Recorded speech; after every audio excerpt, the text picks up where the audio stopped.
Hi, I'm Pedro da Costa, editorial fellow here at the Peterson Institute for International Economics, and I'm joined by Monica de Bolle.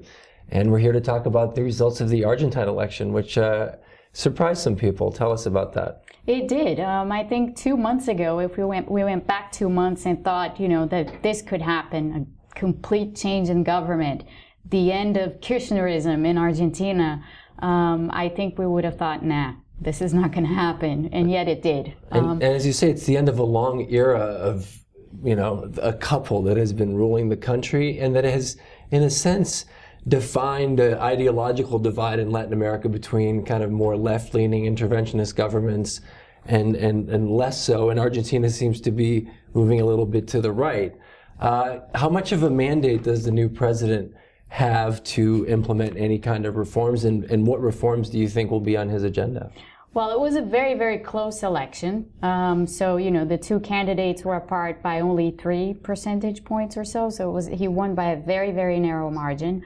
In a sense, this election sort of brings back to mind the Brazilian elections of last year, because it was the same kind of phenomenon taking place. The country split in half the country voting for Scioli, who was Cristina Kirchner's candidate, the other half voting for Macri. So it kind of echoes that same dynamic that we had in Brazil, except that in Brazil, President Dilma Rousseff won a second term in office. So in a way, it is going to be a very difficult, it's going to be very difficult for him, especially since Mauricio Macri is proposing a number of reforms and a complete turnaround, a complete change with respect to Kirchner's economic policy. So what are some of those things? So it's things like fixing the fiscal accounts, which are completely out of control. Argentina has a deficit of about 7% of GDP, so that needs to be turned around.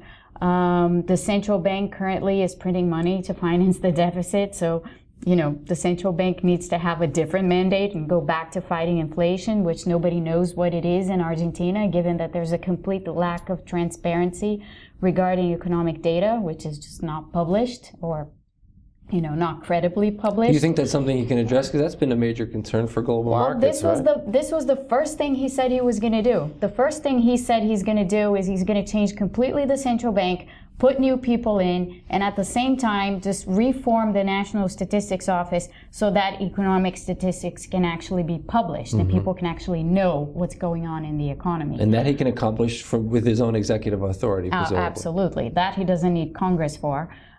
He's also proposing to lift capital controls, which are currently in place in Argentina, and that would obviously lead to a very, very large devaluation of the peso, especially if he does it in a one-shot type of thing, which is what he's proposing to do.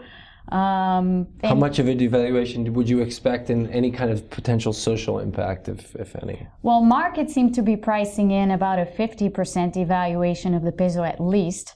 Of course, this has big implications for inflation in Argentina, big implications for how people view the peso vis-a-vis the dollar. We can't forget the fact that Argentina is a very dollarized economy, but people haven't been able to save in dollars as much as they would like because of the capital controls. So there's kind of a two-way thing here. And on the one hand, you'll get the devaluation, which of course people won't be happy about.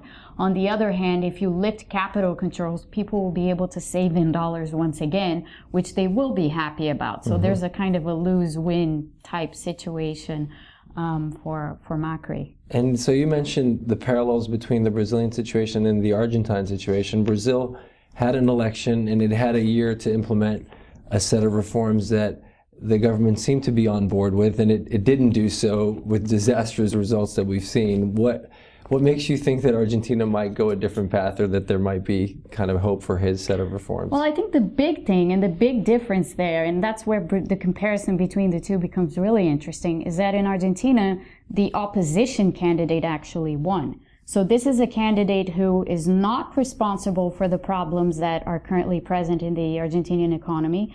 This is now a president who is proposing to change everything and who, in theory, has the credibility to do so. Whereas in the case of Brazil, the Brazilians re-elected a government that had created the problems it is now trying to solve. So that makes the situation all that much more difficult. Now, having said that, Macri, of course, in Argentina will face a Peronist Congress. So in other words, a Congress where he doesn't have the majority, and a number of things such as the negotiations with the holdouts in New York, and all this ongoing saga of Argentina's debt restructuring. Being able to actually come back to capital markets. And that will need Congress approval. Whatever deal he strikes with the holdouts will need to go through Congress. So we will see, I think, some very interesting things happening in Argentina in the months to come. Interesting. We'll stay tuned. I'm sure we'll be back here chatting more. Thank you so much. Thank Take you. care.